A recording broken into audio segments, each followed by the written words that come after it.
go.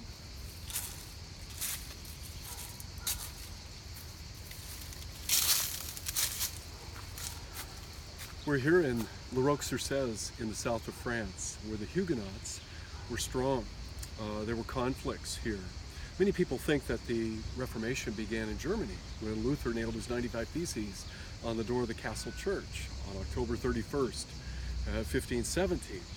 But actually, the first Protestant Huguenot martyr was burned at the stake in Paris in 1512, fully 5 years before Martin Luther nailed his 95 Theses on the door of the castle church.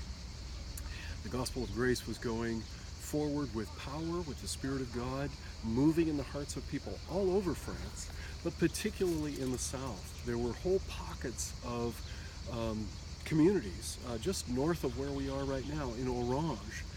There was a whole pocket of community, the whole city, 12th century cathedral.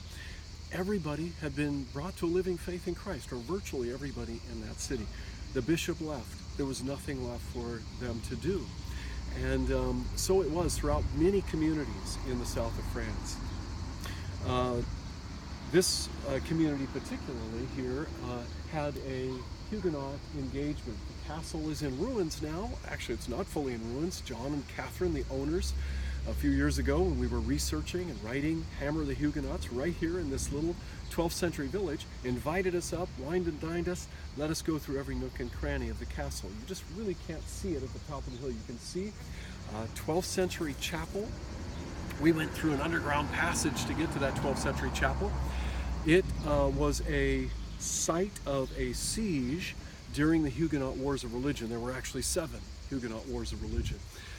And there were battles and engagements that took place right here in this tiny little village.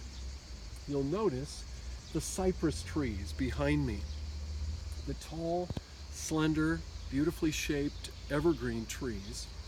Those traditionally were planted when a Huguenot fell, or when they gathered the ashes after a burning of a Huguenot loved one at the stake. And they buried them.